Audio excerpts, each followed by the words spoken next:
नमस्कार, मी रोहिणी. द्वारकामाई किचन मध्ये आपल्या सर्वांचं खूप खूप मनापासून स्वागत.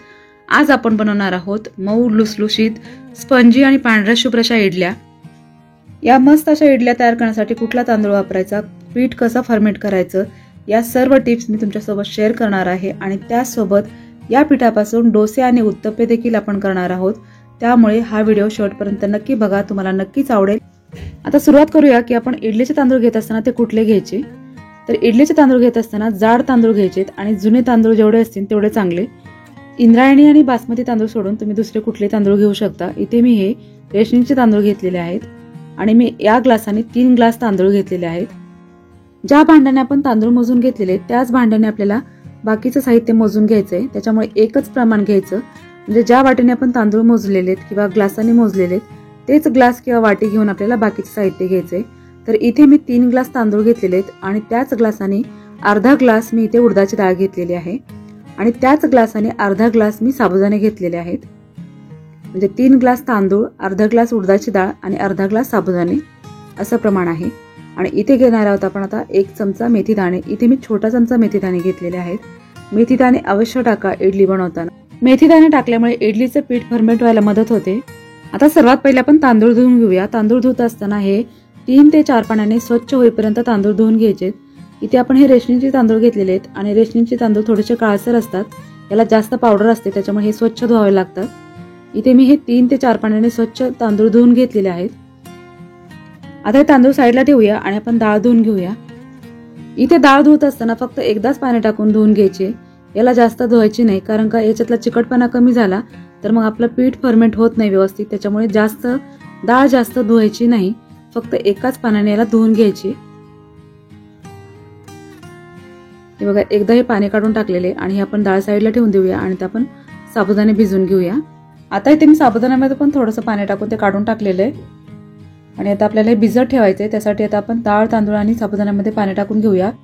तांदळावरती साधारण 2 इंच पाणी येईल एवढं याच्यामध्ये आपल्याला पाणी टाकून घ्यायचंय. आणि उडदाची डाळ भिजवताना पण डाळीवरती साधारण 2 इंच पाणी येईल एवढं पाणी याच्यामध्ये टाकून घ्यायचं. आणि साबुदाणे भिजवत असताना साबुदाणे बुडून थोडंसं पाणी वरती राहील एवढं त्याच्यामध्ये पाणी टाकायचं.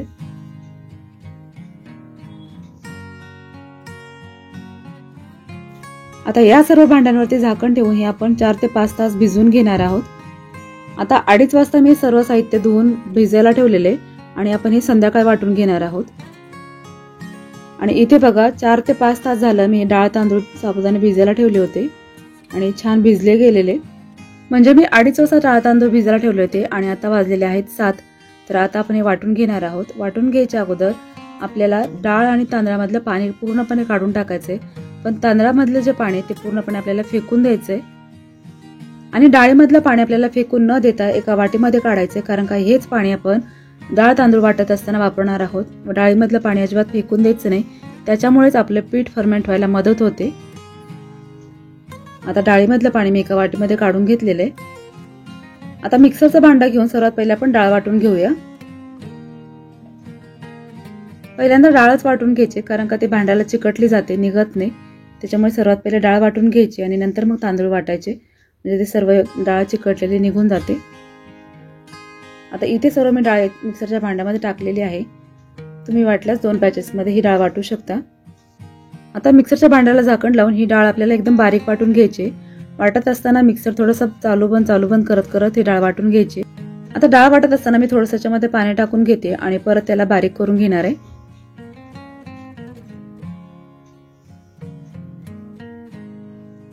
आणि हे बघा, अशा प्रकारे आपण ही डाळ एकदम बारीक वाटून घेतलेली आहे. आता ही एका मोठ्या भांड्यामध्ये काढून घेऊया. आता याच मिक्सरच्या भांड्यामध्ये आपण तांदूळ पण बारीक करून घेणार आहोत. तांदूळ आपण 2-3 बॅचेसमध्ये वाटून घेणार आहोत.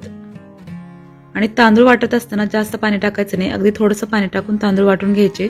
तांदूळ वाटताना जास्त पाणी लागत नाही, लगेच असे बारीक होतात. हे बघा, अगदी बारीक असे आपण तांदूळ करून घेतलेले ते.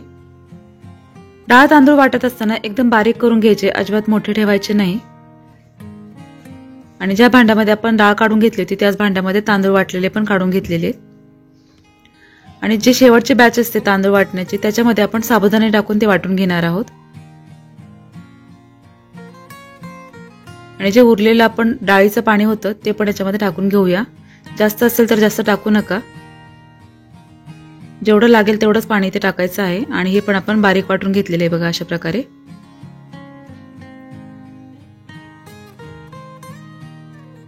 आणि हे पण आपण आता डाळ काढलेल्या भांड्यामध्ये काढून घेऊया.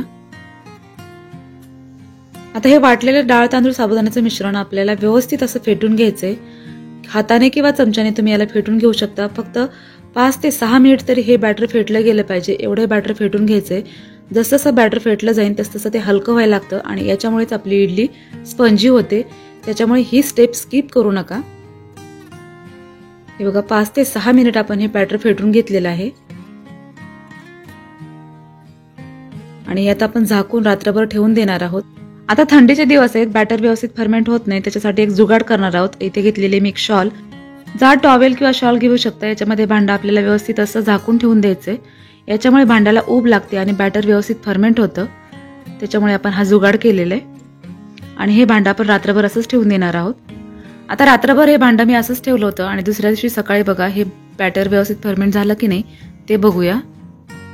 आणि हे बघा आपलं पीठ असं व्यवस्थित भिजलेलं आहे आणि छान असं फर्मेंट झालेलं आहे. अगदी फोम सारखं टेक्स्चर आलेलं आहे याला.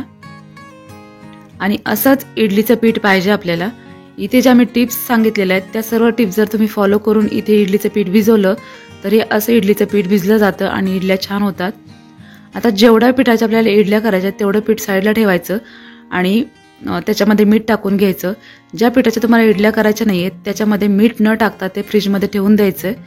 आता मी इथे सर्व इडल्या आणि डोसे करणार आहेत, त्याच्यामुळे मी इथे सर्व बॅटरमध्ये मीठ टाकून घेतलेलं आहे. मीठ टाकल्याच्या नंतर ते अगदी हलक्या हाताने मिक्स करून घ्यायचे.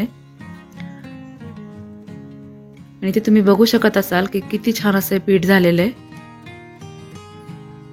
आता याच्या आपण इडल्या बनवायला घेऊया. त्यासाठी मी इडली पात्र घेऊन त्याला बटर लावून घेणार आहे. बटरच्या ऐवजी तुम्ही तेल पण लावू शकता. फक्त ते लावत असताना इडली पात्राला व्यवस्थित असं सर्व साईडला तेल किंवा बटर लावून घ्यायचं. याच्यामुळे इडली काढत असताना ती सहज निघली जाते, इडली पात्राला अजिबात ती चिटकत नाही. त्याच्यामुळे बटर किंवा तेल इडली पात्राला व्यवस्थित असं लावून घ्यायचंय. आता गॅसवरती इडलीचा कुकर ठेवून त्याच्यामध्ये 1 ते 1.5 ग्लास पाणी टाकून घेतलेलं आहे. गॅस चालू केलेला आहे आणि याच्यामध्ये टाकणार आहोत आपण अर्ध लिंबू. याच्यामुळे इडलीचं भांडं आपलं काळं होत नाही. बराच वेळा इडली करताना कुकर काळा होतो, त्याच्यामुळे आपण इथे पाण्यामध्ये लिंबू टाकलेला आहे. आता आपण इडली पात्रामध्ये बॅटर टाकून घेऊया. साधारण एका इडलीसाठी आपण 2 चमचे बॅटर टाकलेलं आहे. आता याचप्रमाणे आपण सर्व इडली पात्रामध्ये बॅटर टाकून हे वाफवण्यासाठी ठेवून देणार आहोत. आता सर्व इडली पात्रामध्ये बॅटर टाकून हे आपण ठेवून घेतलेले आहे. आणि आता कुकरला झाकण लावून गॅसची फ्लेम मिडियम करून हे आपण 10 मिनिट वाफवण्यासाठी ठेवून देणार आहोत. आता हे इडल्या तयार होत आहेत, याला साधारण 10 मिनिट तरी लागतील. तोपर्यंत आपण इडली सोबत जी चटणी सर्व केली जाते ती बनवून घेऊया. आता चटणी बनवण्यासाठी सर्वात पहिले मी मिक्सरचं भांडं घेऊन त्याच्यामध्ये 1 वाटी ओल्या खोबऱ्याचे काप टाकलेले आहेत आणि त्याच वाटीने अर्धी वाटी डाळ टाकलेले. ही फुटाण्याची डाळ आहे. आणि त्याच्यामध्ये टाकूया आपण 3 हिरव्या मिरच्या, 1 इंच आल्याचा तुकडा, 2 मोठे चमचे दही. दही टाकायचं नसेल तर याच्याऐवजी तुम्ही 1 इंच चिंचेचा तुकडा देखील टाकू शकता. आणि चवीपुरतं मीठ. आता सुरुवातीला थोडंसंच पाणी टाकून आपण हे वाटून घेऊया. जसं लागेल तसं याच्यामध्ये पाणी टाकून आपण हे बारीक करून घेणार आहोत. हे बघा अजून मी थोडंसं याच्यामध्ये पाणी टाकून घेते. आणि हे बघा अशा प्रकारे आपण एकदम बारीक असं हे वाटून घेतलेले. चटणी तुम्हाला जशी घट्ट पातळ पाहिजे असेल त्याप्रमाणे तुम्ही याच्यामध्ये पाणी टाकून घेऊ शकता. आता आपण एका बाउलमध्ये ही चटणी काढून घेऊया. आणि मिक्सरच्या भांड्यामध्ये थोडंसं पाणी टाकून मी याच्यामध्ये टाकून घेतलेले. आता आपल्याला चटणीला तडका द्यायचा, त्यासाठी मी गॅसवरती फोडणी पात्र ठेवलेले. फोडणी पात्र गरम झालं की याच्यामध्ये टाकूया आपण 2 चमचे तेल. तेल गरम झालं की याच्यामध्ये टाकलेले आपण अर्धा चमचा मोहरी, 7-8 कढीपत्त्याची पानं आणि चिमूटभर हिंग. आणि फोडणी तयार झाली की लगेचच आपल्याला चटणीमध्ये टाकून घ्यायची आणि मिक्स करून घ्यायची. आणि इथे आपली ही मस्त इडलीची चटणी तयार झालेली आहे. ही उत्तप्पा डोस्याबरोबर सुद्धा तुम्ही खाऊ शकता, मस्त लागते. आता इकडे 10 मिनिटं झालेले आहेत, आपल्या इडल्याही तयार झालेल्या असतील. आपण कुकरचं झाकण खोलून बघूया. आणि इडल्या झाल्या की नाही ते चेक करण्यासाठी चाकूने अशा प्रकारे चेक करायचं. चाकू पूर्णपणे क्लीन निघाला म्हणजे आपल्या इडल्या तयार झालेल्या आहेत. आता आपण गॅस बंद करूया आणि हे इडली पात्र आपण साईडला काढून घेऊया. इडली पात्रातून काढत असताना ते पूर्णपणे थंड झाल्याच्या नंतरच काढा. जर गरम गरम इडल्या आपण इडली पात्रातून काढल्या आणि त्या एकमेकावर ठेवल्या तर मग त्या चिकटल्या जातात. त्याच्यामुळे थोडंसं थंड होऊन द्यायचं आणि नंतरच इडली पात्रातून इडल्या काढून घ्यायच्या. आणि इकडे बघा कुकरमध्ये आपण लिंबू टाकल्यामुळे कुकर व्यवस्थित आहे, अजिबात काळा झालेला नाहीये. आता इडल्याही थंड झालेल्या आहेत, आपण काढून घेऊया. इडल्या काढण्यासाठी मला कुठलाही चमचा चाकू लागलेला नाही, अगदी हाताने ह्या इडल्या व्यवस्थित अशा निघतायत आणि एकदम मऊ लुसलुशीत अशा इडल्या तयार झालेल्या आहेत. आणि आपण व्यवस्थित याला बटर लावून घेतलं होतं, त्याच्यामुळे इडल्या अजिबात चिटकत नाहीयेत. त्याच्यामुळे जेव्हा आपण इडली पात्रामध्ये बॅटर टाकतो त्यावेळेस इडली पात्राला व्यवस्थित तेल किंवा बटर लावून घ्यायचं. आणि हे बघा आपल्या मस्त पांढऱ्या शुभ्र अशा इडल्या तयार झालेल्या आहेत. एक इडली मी तुम्हाला तोडून दाखवते. एकदम मस्त मऊ लुसलुशीत आणि स्पंजी अशा इडल्या तयार झालेल्या आहेत. या बघू शकता तुम्ही. आणि आता आपण याच इडलीच्या बॅटरपासून डोसे तयार करून घेणार आहोत. तर इडलीचं बॅटर मी थोडंसं मिक्स करून घेतलेलं आहे. आणि इकडे गॅसवरती मी नॉनस्टिक तवा गरम करण्यासाठी ठेवलेला आहे. तवा चांगला गरम झालेला आहे. आता याच्यावरती पळीने किंवा पेल्याने हे बॅटर ओतून घ्यायचं आणि ते गोल पसरून घ्यायचं. डोसा करत असताना बॅटर व्यवस्थित असं पातळ असं पसरून घ्यायचं. डोसा छान कुरकुरीत आणि मस्त होतो. तव्यावरती मी तेल किंवा बटर काही लावलेलं नाहीये. आता त्याच्यावरती थोडंसं आपण तेल लावून घेऊया.